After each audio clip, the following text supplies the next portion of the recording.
Salut à tous, c'est Mike, bienvenue sur Entre Rôlistes. Aujourd'hui, je suis avec Yvan. Yvan, comment vas-tu? Très bien, je suis très content d'être ici, et toi? Bah écoute, ça va. On est là pour parler d'un financement qui est sur Game Tabletop depuis quelques jours et auquel il reste encore quasiment un mois. Il s'agit du financement que tu mets en place, parce que tu en es l'auteur. Il s'agit de Matt, le gardien de l'éternité. Est-ce que tu peux nous parler un peu de ce jeu, du coup? C'est la deuxième édition, si j'ai bien cru comprendre. Bien, avec plaisir. Maat, les gardiens de l'éternité est un jeu de rôle, historique sur, l'Égypte ancienne. C'est un jeu de rôle que je suis en train de travailler depuis pas mal de temps maintenant, genre 4 5 ans. Il y a quelques années, j'ai fait un premier financement participatif uniquement pour le livre de base et le financement a été un succès. Et maintenant, je fais un deuxième pour une deuxième édition, c'est-à-dire une édition corrigée avec quelques règles simplifiées et améliorées. Et aussi 2 suppléments. Un supplément qui c'est une campagne officielle et un deuxième qui est un guide de la capitale de l'Égypte à cette époque-là, la cité de Ouazet, avec de nombreuses informations de comment créer des villes égyptiennes, comment donner vie à ces villes-là, et aussi d'options pour la création de personnages. Ouais, parce que donc, ce qu'il faut dire, c'est que donc, c'est un financement. Toi, tu es un auteur indépendant et Oui, c'est quand même colossal en termes de matériel, ce qu'on a. Enfin, je veux dire, on est sur l'échelle des gros financements qu'on peut voir sur Game Tabletop, puisqu'en effet, tu le disais, donc il y a un livre de base, il y a une boîte de mhm, démarrage, oui, il y a donc ce supplément de lore et de setting, on va dire, avec la capitale de Wasset, et il y a une campagne qui s'appelle la campagne du Seigneur du Matin, c'est ça, si ma mémoire est bonne? Ouais, c'est oui, ça. c'est ça. Donc, c'est un jeu de rôle qui se passe donc dans l'Égypte antique. Mhm. Donc évidemment, le livre de base contient de quoi jouer quand même, d'expliquer un peu le Oui, oui, fonctionnement oui. de l'Égypte, etc. Est-ce que tu peux nous parler un peu du système de jeu qui a l'air assez original pour le coup? Bien sûr, bien sûr. Donc moi, je voulais vraiment faire un système très narratif. Parce que pour moi, la partie intéressante dans le jeu de rôle, c'est vraiment c'est l'interprétation de personnages et les personnages en soi. Je Mhm. suis pas un grand fan de jeu. On va passer 3 heures pour calculer les statistiques de combat de chaque personnage. C'est pas ça que je voulais. Donc, mon idée, c'était vraiment de faire un système où les personnages, c'est au corps de tout.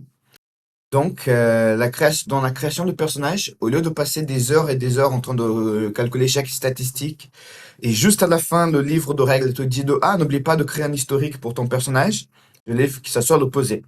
Ou la création de personnage, c'est vraiment qui est ton personnage, d'où il vient, sa vie, ses envies, ses craintes, ses rêves et tout ce genre de détails.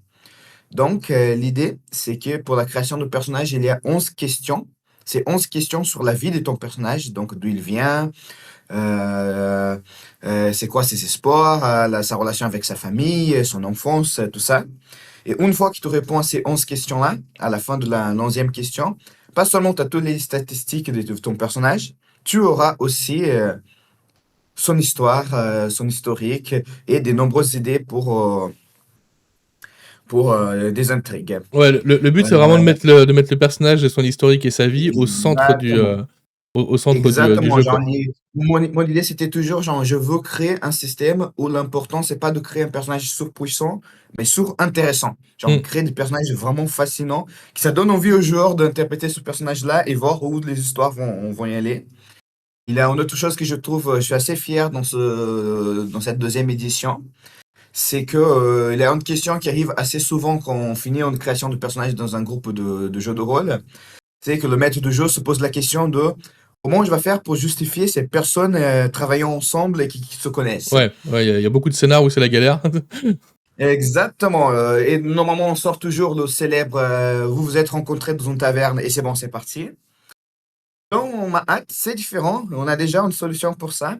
Durant la création de personnages, tous les joueurs créent des personnages qui font partie d'une même famille.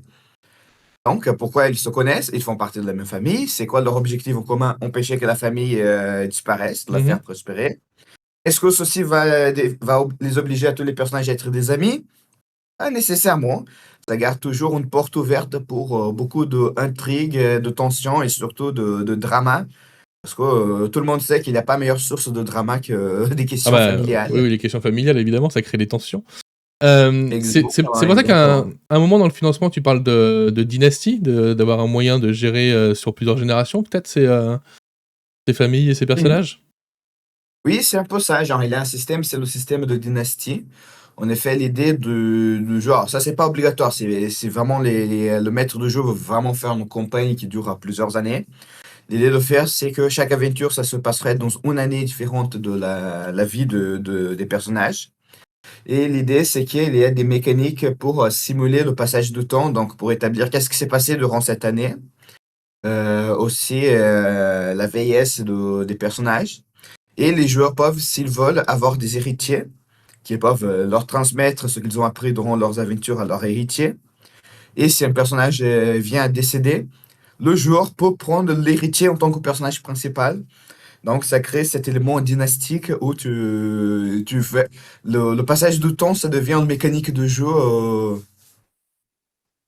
que le maître de jeu peut utiliser encore une Ouais, fois pour créer histoire des histoires, des d'avoir des intrigues campagnes autour de vraiment ça. très, très longues et très chouettes. Alors on a notre personnage qui a été construit là, donc avec ce système de questions, qui reprend quand Mhm. même quelques fondements, sémantiques du jeu de rôle. Je trouve ça très, très cool et après une fois qu'on a notre personnage, donc du coup, enfin, ces questions vont quand même nous donner des attributs, des compétences, des choses comme ça, je suppose. Comment ça se joue après? Parce que ça se joue pas avec des dés, j'ai cru voir. Mhm. Donc, Mahat utilise un système de cartes. Donc, pourquoi j'ai utilisé des cartes? C'est encore une fois, c'était mon intention de créer le système le plus narrativement intéressant possible. Et même si j'adore des dés, les dés, leur plus grand avantage, c'est aussi leur plus grand défaut, c'est le fait qu'ils sont complètement aléatoires. Donc, supposons la situation, narrativement, tu as trop envie que ton personnage réussisse son action. Donc, tu vas mettre genre tous tes points de bonus, tu décris la scène de la façon la plus épique, tu implores au maître de jeu d'avoir tous les bonus possibles et imaginables. Tout le groupe est ensemble, tout le monde est motivé, tu jettes le dé et tu as fait un échec critique et c'est foutu Et ta c'est scène. fini. Donc, exactement, et c'est fini. Donc, je voulais pas avoir ce type de frustration dans le jeu. Et les cartes, ça permet de créer, on va dire, une dynamique plus stratégique. Parce que c'est à toi de choisir la carte que tu vas jouer. Donc, si tu as une carte très forte dans ta main, tu peux toujours te dire, genre, est-ce que je la joue maintenant? Est-ce que je la garde pas pour une autre situation? Dans ce système-là, on utilise des cartes classiques de jeu, donc ouais, le roi, valet, carré, Mmh. pique, tout ça. Donc, si par exemple tu utilises une carte de la bonne compétence, tu utilises la valeur totale. Si ce n'est pas la bonne compétence, la valeur est divisée par deux. Donc, parfois, tu as une carte très forte dans ta main, mais c'est pas le bon symbole pour le test en soi. OK, parce que les Donc, couleurs c'est des cartes toujours un peu sont liées aux compétences du coup, c'est ça? exactement, OK. exactement. Donc, ça reste un peu ce côté de doute de ah mince, est-ce que j'utilise ça maintenant? Est-ce que j'utilise ça après? Donc, j'aime beaucoup ce côté stratégique que ça apporte dans le jeu. Et en plus de ça, genre, il y a d'autres mécaniques, ça permet aux joueurs de toujours réussir s'ils ont vraiment envie. Évidemment, il y aura un prix à payer. Ouais, une Donc, contrepartie, ouais. premièrement, il a au début de chaque aventure, chaque joueur reçoit une carte de destin. Donc, les cartes de destin, ce sont des cartes d'un tarot égyptien qui vient ensemble avec le livre de base. Mmh. Et l'idée des cartes de destin, c'est que les joueurs peuvent utiliser une fois par aventure, soit pour réussir un succès critique automatique, soit pour créer une situation favorable durant l'aventure.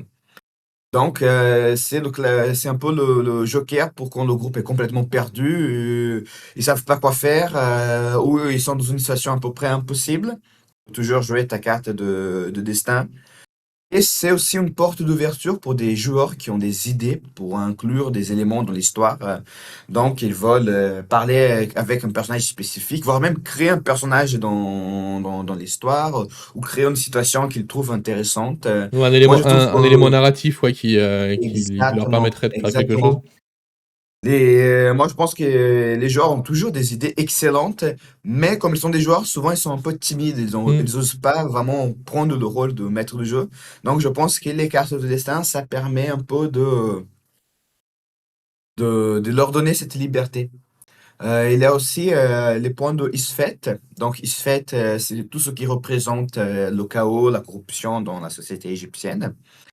Et un personnage qui a échoué un test peut volontairement transformer son échec en succès en gagnant un point d'Isfet. Cependant, pour ceci, il va devoir justifier qu'est-ce qu'il a fait, transformer son échec en succès et qui va le corrompre. Donc, donnons un exemple classique.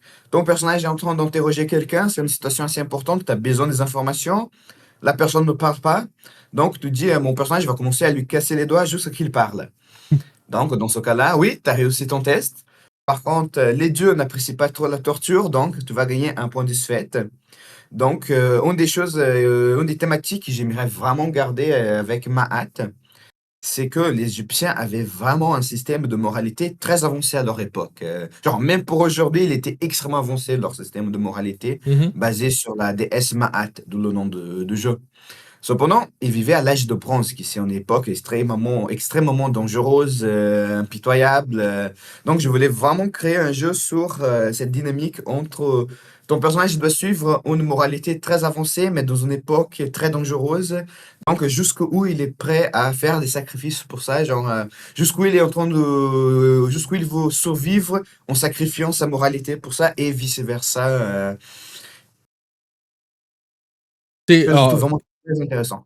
si, donc là, on a vu, donc très succinctement, on rentre pas dans le détail évidemment, c'est pas non plus le but. Mhm. Mais donc le système de création, le système de règles. Alors sur le système de règles, si ce que j'ai lu est bon, il y a quand même un côté un peu adrénaline puisque une fois que le joueur a choisi sa carte, le MJ lui a donné une difficulté et il va tourner une carte du deck pour élever la difficulté. Par exemple, s'il met une difficulté de 6, le joueur va mettre une carte à 10 par exemple, il va retourner une carte, le MJ, et il va l'additionner avec la sienne pour pouvoir avoir un niveau de difficulté qui donc voilà, le personnage n'a pas forcément toute la donnée. Il reste un côté un petit peu aléatoire sur la difficulté pour ceux qui apprécient ça.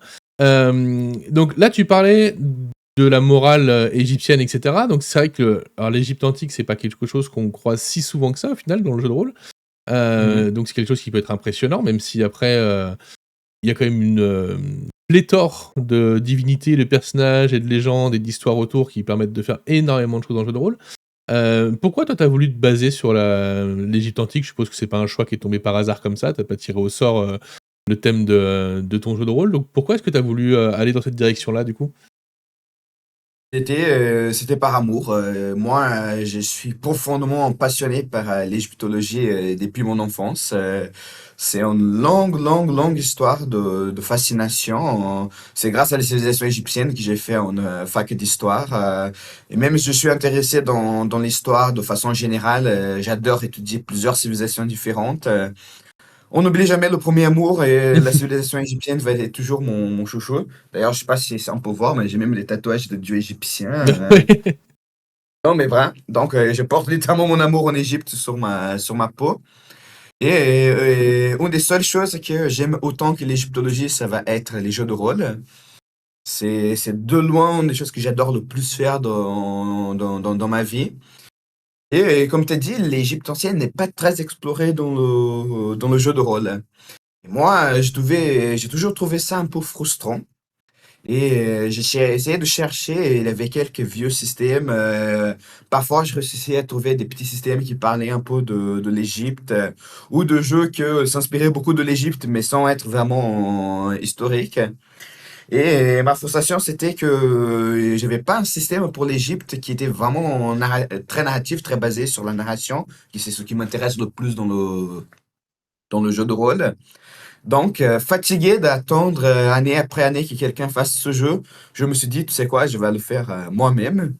Et c'est comme ça qu'a commencé ce projet-là, le projet de Mahat, qui a beaucoup évolué, a beaucoup changé au cours des années. Mais que maintenant, je suis vraiment très fier du résultat. Et pour dire un peu, genre, mon idée pour créer parce que c'est la première fois que je crée un jeu, j'étais un peu perdu. Donc, pour créer ma base, c'était je vais prendre tous mes systèmes de jeu préférés et je vais piquer une idée de chacun de ces jeux, quelque chose que j'aime bien dans ce jeu-là. Et après, je vais tout mélanger ensemble et jeter une sauce égyptienne par-dessous. Et comme ça, je vais apprendre vraiment qu'est-ce que c'est le jeu que je vais vous raconter. Et c'est vraiment en jouant au cours au fil des années que je me suis rendu compte OK, C'est vraiment un jeu sur des familles, parce que dans la société égyptienne, la base de la société était la famille. Et je me suis rendu compte que la plupart des jeux de rôle, les joueurs, ils créent des loups solitaires, des personnages qui n'ont ni de famille ni Mmh. d'amis, qui commencent l'aventure un peu seuls. Mais c'est parce que souvent, le système ne leur pousse pas à penser leur personnage de façon sociale. Et la création de personnage, c'est toujours genre ton personnage, ce qu'il sait faire et qui il est, mais pas vers le monde autour de lui. Et moi, j'essaie toujours de pousser mes joueurs à aller dans l'autre sens, de se poser ces genres de questions, de d'où viennent-ils, qui est leur famille, leur relation familiale. Parce que souvent, les joueurs sont capables de créer des histoires super intéressantes. Bah, Donc, c'est clair et en plus ce que tu dis, c'est intéressant parce que c'est vrai que dans beaucoup de jeux de rôle, on finit par demander à la fin de la création de personnages, qui sont tes attaches, est-ce que tu as des amis, de la famille, machin et dans 90 des scénarios de jeux de rôle, on s'en fout. Clairement, enfin, c'est jamais mmh, utilisé. Le pire, je crois que c'est alors moi, je suis un grand fan de Cthulhu, le pire, c'est dans Cthulhu, hein. On te demande, quelles sont tes attaches, avec qui tu es, machin et cetera. Dans les scénarios, jamais c'est utilisé et dans les campagnes, on t'envoie à l'autre bout de la planète. Donc autant dire que tes liens avec ta mmh, famille et tout, ils ont pas forcément d'intérêt. Donc c'est intéressant d'avoir cette approche-là qu'on croise pas si souvent. Ça me fait penser un peu à des trucs comme Pendragon aussi, des choses comme ça où oui, on oui, s'intègre c'est une sur de des, mes inspirations, oui. ouais, où on s'intègre sur des, voilà, sur des familles, sur des dynasties et pour faire survivre tout ça. Alors même si c'est pas forcément le côté dynastique, on en a parlé, mais c'est pas forcément le côté principal du jeu, hein. C'est pas, tout n'est pas fait pour être joué sur du long terme, absolu. Mais c'est vrai que c'est intéressant au moins d'avoir un personnage qui vit dans l'endroit où il est, avec des gens, avec de la famille. Moi, c'est quelque chose que j'apprécie beaucoup. Et c'est quelque chose qu'on retrouve souvent dans des jeux de narratifs, en effet, extrêmement narratifs. Moi qui suis très fan de Tales from the Loop, par exemple, c'est Mmh. quelque chose qui est extrêmement important avec ses socles familiaux, et cetera. Moi, ce que je vois, donc, c'est que là, c'est la V2, on va dire, de Mahatz, donc c'est la deuxième édition, Mmh. parce que comme tu l'as dit, il y en a déjà eu une première. Donc on a vu que le matos, il y avait un livre de base, un livre de setting, un livre de campagne, une boîte de démarrage, donc c'est quand même colossal, vraiment. Il y a un roman aussi d'ailleurs avec. Oui, oui. Hem, Là, on parle de l'Égypte antique, donc on parle de l'Égypte antique avec tous ces mythes et légendes autour, hein. Mmh. Est-ce que tu peux nous parler un peu de la campagne qui est avec? Parce que je pense que c'est quand même pas évident pour la plupart des gens de jouer dans ce setting-là, parce qu'ils le connaissent peut-être pas assez et cetera. Donc, de quoi il s'agit au niveau de la campagne? Ça nous mène où? Sans forcément tout spoiler, toi, mais un peu, pour que les gens se fassent une idée un peu de ce qu'il y a dedans. Alors, la campagne Le Seigneur de Matin, ça raconte le début de la période abordée dans le jeu, parce que le jeu se passe sur toute l'histoire égyptienne, parce que ça fait à peu près 4000 ans, donc je me suis dit, je vais consulter sur une seule période, qui c'est le Nouvel Empire, qui c'est déjà beaucoup de choses qui se sont passées durant cette période-là. Mais le Nouvel Empire, ça commence avec une période où le nord de l'Égypte était contrôlé par une dynastie d'origine étrangère. Et le sud de l'Égypte était plus, on va dire, égyptien traditionnel. Et il est en une guerre civile entre ces deux moitiés-là. Et à la fin de cette guerre civile, oh, je sais pas vraiment un spoil, ça se trouve dans les livres d'histoire, ça s'est passé il y a 3000 ans. La famille traditionnelle du sud a réussi à expulser les étrangers. Et donc, j'ai voulu écrire une campagne sur une famille, la famille des personnages du joueur, qui va se retrouver au milieu de cette guerre civile-là et qui va devoir survivre et aider la famille royale à prendre la couronne et réunifier le royaume. Moi, je voulais vraiment m'inspirer beaucoup de l'Iliade d'Homère, de ces Mmh. grandes épopées anciennes, où on a ces grands conflits avec des personnages qui sont plus grands que la vie même, très charismatiques, très imposants. Cependant, je ne voulais pas faire une campagne sur une guerre où on va dire, la thématique, c'est waouh, comme la guerre c'est cool, je vais faire des stratégies de ouf ici, je vais détruire mes ennemis, les voir pleurer et c'est trop bien ça. Et on va compter combien d'ennemis chacun de nous a tué à la fin de chaque aventure. Ça, c'était pas vraiment l'ambiance que je voulais passer. Ma thématique principale avec cette compagnie-là, c'est de poser la question de comment vivre dans un monde en guerre en restant des bonnes personnes. Comment garder ta moralité et ta lumière dans un monde complètement chaotique, sombre, qui te pousse constamment à faire ce qu'il y a de pire possible. Comment gagner une guerre sans se perdre soi-même. Donc ça, c'était vraiment la thématique que je trouvais très intéressante, que je vais explorer avec cette campagne.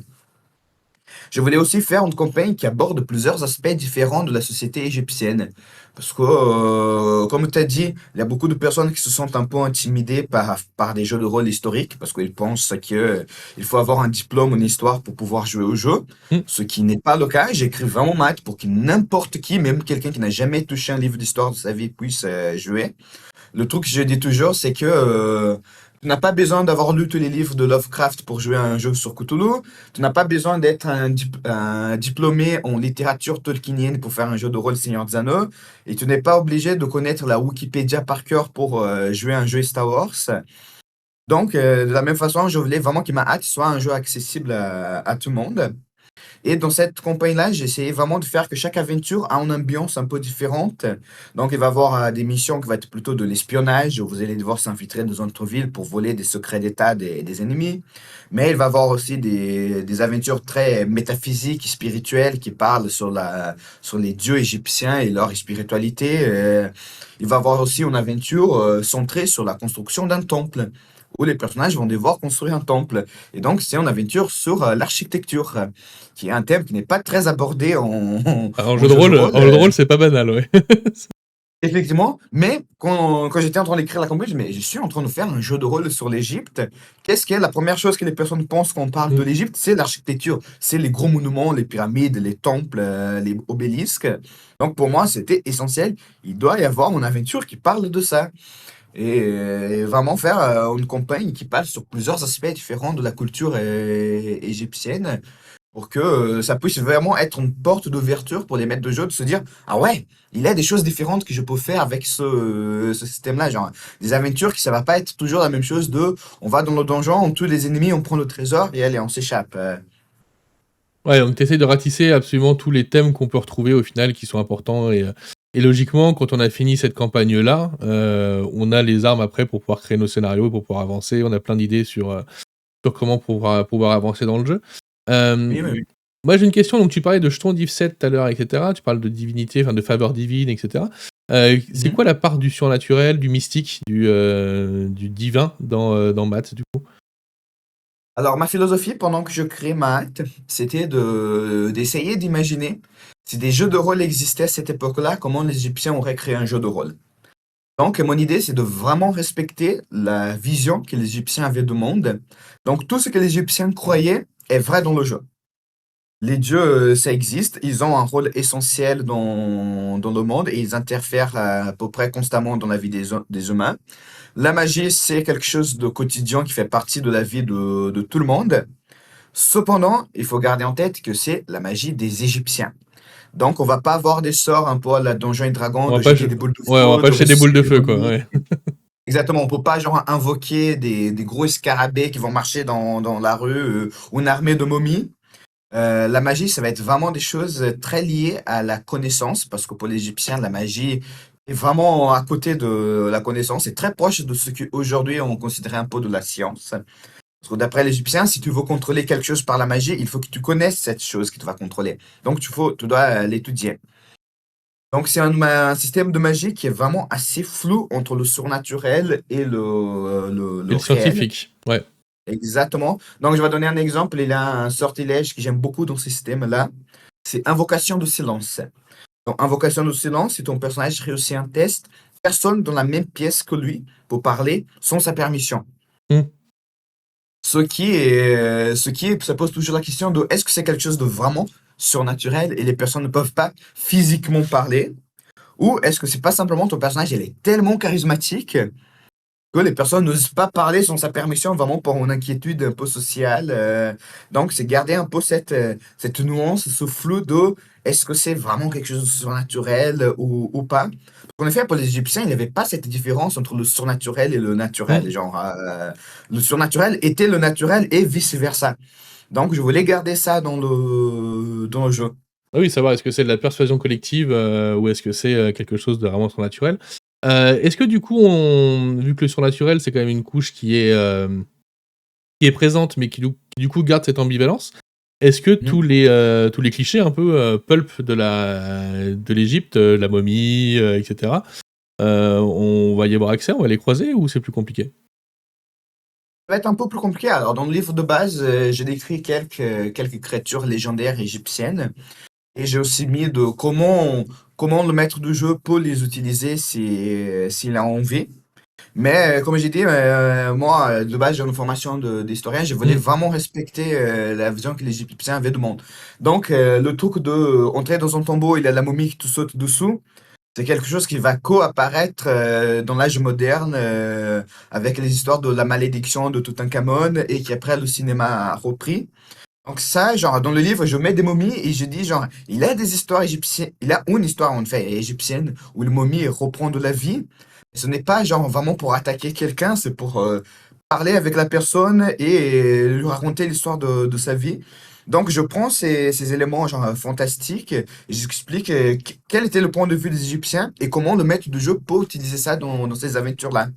Donc, moi, j'ai dit, genre, si tu veux mettre une créature fantastique, cette créature fantastique, ça peut pas être le gobelin classique de Donjons et Dragons où tu vas affronter 20 000 et c'est rien, genre. Tu vas rencontrer une créature fantastique, ça doit être un moment clé de la vie de ton personnage, genre. Ça doit être vraiment un moment essentiel. Et moi, je recommande toujours de garder ce côté un peu de nuance dans la scène. Mm. Donc, supposons qu'ils ont croisé un Sphinx. Est-ce qu'ils ont vraiment croisé le Sphinx? Est-ce qu'ils n'étaient pas en train de rêver? Ils ont passé 3 semaines au milieu du désert. Est-ce que c'était pas une sorte d'hallucination? Est-ce que c'était pas les deux? Peut-être c'était une hallucination, mais est-ce que c'était pas une hallucination envoyée par les dieux justement pour transmettre un message? Je trouve que c'est vraiment beaucoup plus intéressant, garder ce côté, garder la mysticité Mm. dans la magie, le surnaturel. Parce que je trouve que ça, c'est la partie à la fois un peu frustrante mais amusante dans la plupart des jeux de rôle. C'est quand on crée vraiment des mécaniques très claires sur la magie, le surnaturel, ça arrête d'être quelque chose de spécial et mystique. Parce que tu sais comment ça fonctionne. Tu jettes le sort et ça fait. Ah bah Donc oui, je non, mais c'est voulais clair. garder ce côté-là de le mystique, le surnaturel, ça doit être des choses qu'on ne comprend pas et qu'il ne doit pas avoir des mécaniques. Et c'est un peu au maître de jeu de interpréter un peu à sa faveur de comment il va inclure ça dans l'aventure. Au moins, c'est clair et on a une approche qui est vraiment assez différente du peu d'histoires enfin, du peu de jeux de rôle qui abordent l'Égypte qu'on a pu croiser, qui en effet, généralement, on croise l'Égypte de passage dans certains jeux de rôle un peu pulp et généralement, c'est pour aller dessouder des momies et des choses comme ça. Donc là, on est vraiment sur quelque chose de plus historique, même si on reste sur de l'historique par rapport à l'époque égyptienne, comment eux, ils l'auraient vécu. Donc il y a quand même cette nuance-là. Mhm. Donc il y a de quoi j'ai. Si on revient sur le financement en lui-même, je vais Mhm. le remettre à l'écran. Donc on va parler des contreparties un petit peu pour voir comment fonctionne ton Mhm. financement. Donc on a le livre de base en PDF, enfin on a la totale en PDF qui est à 30 €, si j'ai bien compris. Mhm. Oui, c'est ça. Et ensuite, le sarcophage, donc qui est la boîte de démarrage. Alors dans la boîte de démarrage, tu indiques au bout d'un moment ce qu'il y a dedans. Alors je sais plus, il y a quand même pas mal de matos dedans. Alors, dans le sarcophage de démarrage, il va avoir un petit livret en expliquant les règles, un livret avec une campagne prête, donc une autre campagne pour les maîtres de jeu qui va simplement déjà démarrer à la campagne. C'est bon, il a déjà des personnages pré-tirés, des jetons de Mahat et de Isfet, un écran de MJ souple, un petit paquet de cartes de destin et finalement une carte de l'Égypte, du royaume en A3. Donc, moi, avec le sarcophage de démarrage, je voulais un peu aider les maîtres de jeu que, comme j'ai dit, il y a beaucoup de joueurs et de maîtres de jeu qui se sentent intimidés par les jeux de rôle historiques. Donc, je voulais vraiment faire la porte d'ouverture, de créer une boîte où tout ce que tu as besoin pour jouer est déjà à l'intérieur. Et vraiment, genre, rendre le plus accessible possible en expliquant chaque détail et en offrant déjà une campagne avec plusieurs éléments différents de l'histoire égyptienne. Et je voulais aussi que le sarcophage de démarrage a des choses intéressantes aussi pour les vétérans, des personnes qui Mmh. connaissent déjà le jeu, peut-être ont déjà participé au premier financement. Donc c'est pour ça qu'il a aussi les jetons, la carte du royaume. Ça apporte genre, des choses que c'est assez pratique même pour les joueurs les plus vétérans. Ouais, puis qu'on réutilisera tout le temps, du coup, si on joue au jeu, donc Exactement. c'est des trucs qui sont à garder. Donc l'apprenti, c'est la contribution pour la boîte de démarrage qui est donc à 40 € Mhm. et ensuite on passe au Ouais. scribe, où il y a donc le roman, plus les PDF du liste de base et les suppléments qui est à 40 € et après donc si on veut les ouvrages en physique, Donc il y a le vétéran qui est à 60 €. Donc il y a écrit les 2 suppléments en version physique et PDF. Donc c'est-à-dire Mhm. qu'il y a pas de livre de base dedans là. C'est juste Non, parce que le celui-ci, c'est plus pour les personnes qui ont déjà le livre de base et qu'on qui déjà la veulent qu'on que acheter ouais. les suppléments. D'où le nom, le vétéran, c'est quelqu'un qui connaît déjà un peu. Et donc pour le coup, si on veut le livre de base, la première contrepartie, elle est à Le- 80 €, c'est ça? oui, c'est le paysan, Ouais. où il a le livre de base, un écran rigide et des cartes de destin version de luxe, c'est-à-dire des cartes de destin vraiment au format tarot, grand, joli. Parce que de toute façon, ces cartes du destin, elles sont obligatoires pour jouer, non? Tu nous disais que c'était un Oui, peu oui, les cartes de les destin, c'est jokers. une mécanique Ouais, obligatoire. C'est pour ça qu'ils vont venir toujours accompagnés du livre de base. voilà. C'est pour ça qu'en fait, c'est vrai que l'entrée dans la gamme, il est à 80 € parce qu'il y a pour le livre de base, c'est le prix, mais du coup, avec, donc il y a l'écran et il y a ce paquet de cartes de tarot, du coup, qui est Mhm. indispensable pour jouer, quoi. Et Oui, ensuite, si exactement. on veut avoir la totale, enfin la totale en tout cas, concernant la version 2 de Mahat, donc c'est-à-dire le livre de base, le supplément de setting sur la ville de j'arrive jamais à retenir son nom. Rosette. Ouais, et la campagne, il y en a pour 120 €, c'est ça? Ouais, ouais, c'est ça, je m'en souviens. Si ma mémoire est bonne, c'est le Ouais, prêtre, le nom ouais, c'est ça. de Le palier. prêt pour 120 €, donc pour les 3 bouquins, Oui, oui. plus l'écran, plus le et comme on l'a dit, Oui, oui. plus Moi, c'est le accumulatif. Quand tu ouais, achètes quelque chose de plus grand, tout ce qu'il y avait dans celui ouais. d'avant, ça vient ensemble. Et du coup, après on a le grand prêtre. Alors là, du coup, c'est, tout ce qu'il y a avant, plus le roman. Et un Mhm. paquet de cartes à jouer thématiques. Donc là, c'est pour remplacer les cartes qu'on va utiliser, c'est pas les cartes du destin, c'est pour remplacer les cartes qu'on va Exactement, utiliser à un exactement. moment. C'est les cartes classiques de jeu, mais au lieu de jouer avec pique, carreau, tout ça, c'est des hiéroglyphes égyptiens, donc ça fait un peu plus dans l'ambiance de jeu. OK. Et après, on arrive sur des paliers qui sont là plus pour soutenir le projet que pour celui qui serait intéressé pour le découvrir, je pense. On a le Mhm. vizir à 250 € où donc c'est la même chose qu'avant, sauf qu'on a 3 paquets de cartes en plus et la possibilité de créer un personnage qui sera présent dans le Mhm. supplément. Et après, on a le paquet à 350 € où là, carrément, tu fournis une statue d'Anubis que tu peins à la main. C'est ça? Exactement, c'est ça. C'est le truc ultime. Et pas seulement ça, ceux qui vont prendre le palier pharaon peuvent aussi créer leur propre aventure que je vais inclure dans un des suppléments.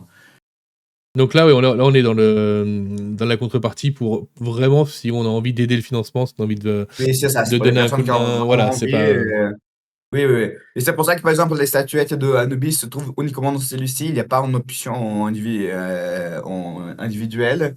Parce que je voulais vraiment que cette statue-là, c'est ma façon de remercier la personne qui a fait ça et bah, de toute façon, il y en a 10, hein, des contreparties à Pharaon, donc tu vas peindre 10 statuettes au maximum, Exactement. en espérant, je te souhaite en tout cas de les peindre les 10.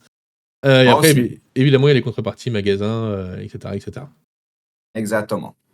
Donc ça fait quand même mais comme on le disait en intro, un financement pour un jeu indé où il y a, quand même beaucoup. Quand même 3 livres de base avec, une boîte de démarrage, un écran, des cartes, donc les cartes destin obligatoires, des cartes à jouer, stylisées, avec une iconographie, pour être dans l'ambiance et cetera. Ça Mhm. représente combien de temps de travail tout ça? Parce que c'est la V2 là, mais ça fait combien de temps que tu bosses sur ce jeu? Alors, au total, depuis la conception de jeu jusqu'à aujourd'hui, ça va être 4 ans. On commence à être proche de 5 ans. Et tout ce qui est partie supplément, ça va être maintenant 2 ans que je commençais à travailler. Donc oui, ça fait beaucoup de choses, mais comme j'ai dit, genre l'Égypte ancienne est une de mes plus grandes passions, ainsi comme le jeu de rôle. Donc je suis toujours en train de créer des choses de ça. Dans ma tête, j'ai déjà des idées de suppléments en plus qu'on peut faire après si ce Le financement ouais, le fonctionne travail bien. s'arrête jamais. Hem, Il y a tellement de choses avec l'Égypte ancienne qu'on peut faire que il y a vraiment genre il n'y a pas de limite à cet horizon-là, hein. je vois également que tu as un QR code à flasher pour trouver une table pour pouvoir jouer à maths et j'ai Mhm, été jeter un coup d'œil du coup dans les commentaires du financement, mhm, les commentaires des gens, et cetera et c'est plutôt très, très bon signe puisque la plupart des gens qui sont dessus ont dit qu'ils avaient joué une partie mhm. et qu'ils avaient adoré, pour le coup. Ça fait toujours plaisir de lire. Ouais. En effet, pour l'instant que je suis en train de faire le financement, j'essaie vraiment de jouer au maximum possible, avec le maximum de personnes différentes possibles. Donc, j'ai déjà visité plusieurs villes différentes dans des festivals de jeux. Et si vous souhaitez genre faire une partie test avant d'acheter le jeu, n'hésitez pas d'entrer en contact avec moi, soit par le lien qui se trouve dans le financement, soit en m'envoyant un message sur Discord ou sur mon mail, parce qu'il y a aussi mon mail dans la page de financement. On peut faire des parties On vous le mettra en personnellement. description si, on vous le mettra en description tout ça si jamais aussi. Parfait. Et en effet, genre, je peux faire des parties personnellement. Alors, ça va être un peu compliqué parce qu'on va devoir ranger le voyage, tout ça, si vous êtes en dehors de la région lyonnaise. Mais sinon, on peut aussi faire des parties en ligne. Genre, mon objectif est vraiment de présenter ce jeu au maximum de personnes différentes. Genre, je sais que ce n'est pas évident de dépenser 200 balles dans un jeu que tu ne connais pas encore. Donc, je veux présenter ce jeu aux personnes. Donc, si quelqu'un est en train de regarder cette vidéo et a vraiment envie de jouer, mais n'hésitez pas à m'envoyer un message. Ça va être un plaisir pour moi de trouver un moyen qu'on puisse jouer une partie. Non, mais c'est vrai que c'est important, mais surtout vraiment, enfin, sur les commentaires, là, il y en a quand même vraiment beaucoup qui disent qu'ils ont joué, qu'ils ont du coup pledgé parce qu'ils avaient passé un super moment et qu'ils avaient vraiment, vraiment apprécié. Et donc, on oublie parfois un peu ça à quel point c'est important pour les auteurs indépendants de jeux de rôle de faire jouer. Et donc, n'hésitez pas quand vous allez sur les salons, etc., que vous croisez des auteurs indés, n'hésitez pas à aller jouer au jeu. C'est important parce que nous, on est des médias, on fait des interviews, etc. Mais jouer au jeu, c'est quand même le cœur du truc. Et c'est vrai qu'un financement, c'est un peu un chèque en blanc, je veux dire. Enfin, c'est pas. Ils te font confiance, les gens qui vont pledger, ils te font confiance, le jeu va être livré, etc. Mais c'est vrai qu'on a du mal à se faire une idée. Et le jeu de rôle, c'est quand même un jeu qui se joue. Et quand on a des propositions aussi particulières, parce qu'elle est quand même particulière, la proposition, hein, c'est quelque chose qu'on voit quand même rarement, c'est important d'y jouer, c'est important d'essayer de se faire une idée. Si on hésite, ça peut faire la bascule et ça peut être intéressant. Et comme je dis tout le temps, n'oubliez pas que acheter est un acte militant pour soutenir les choses, les projets et les manières dont elles sont créées. Évidemment, on n'en a pas parlé une seule seconde parce que sinon tu serais pas avec nous sur la chaîne. Il n'y a pas d'IA dans le jeu, absolument à aucun moment. Absolument aucune IA, pas d'IA dans le texte, pas d'IA dans les images. Honnêtement, genre, je préfère qu'on m'arrache le bras qu'on mette une IA dans ce livre. Ça serait une insulte envers les Égyptiens et le jeu de rôle. Donc, non, non, pas du tout. C'est vrai qu'en termes au niveau de l'art visuel, c'est vrai que l'Égypte c'est quand même quelque chose d'assez incroyable. Et donc en plus, comme tu l'expliques, donc il y a une illustratrice, je crois, c'est une illustratrice qui a bossé avec toi. Et ouais, Et puis il y a toute l'iconographie et toutes les illustrations d'époque exactement. qui sont réutilisées, quoi. Faut compter que j'ai beaucoup de chance qu'il y a beaucoup de peintres du 19e siècle qui aimaient beaucoup Mm. faire des peintures sur l'Égypte ancienne et qui désormais se trouvent dans le domaine public. Donc, il y a littéralement des musées en entier que je peux utiliser gratuitement. Il n'y a absolument aucune nécessité d'utiliser une IA. Si tu devais donner un argument, l'argument principal pour que les gens s'intéressent au jeu, ça serait quoi, selon toi? La possibilité de vivre des aventures dans une autre époque et de pouvoir regarder le monde par le regard de notre civilisation. Je pense que ce n'est pas tous les jours qu'on a l'opportunité de faire ça et je trouve que c'est merveilleux. Est-ce que alors question, on sort un peu du cadre, mais est-ce que tu penses que jouer dans cette période, dans cette Égypte-là, peut nous apporter des choses, des clés de compréhension sur le monde dans lequel on est à l'heure actuelle, d'apprendre du recul, à apprendre à analyser certaines choses ou pas? Ah mais complètement. C'est une des raisons, moi je défends vraiment que le jeu de rôle doit être considéré en tant qu'art, comme tous les autres arts, parce que pour moi, genre, inviter une personne à créer un personnage dans un autre monde que le sien, et l'inviter à regarder le monde par des autres yeux, pour moi, oui, ça peut vraiment changer ta vision du monde, ça peut vraiment t'apporter des choses. Et comme j'ai dit, je suis vraiment très fasciné par la moralité égyptienne. Et je pense qu'il y a énormément de choses qu'on peut apprendre avec ça.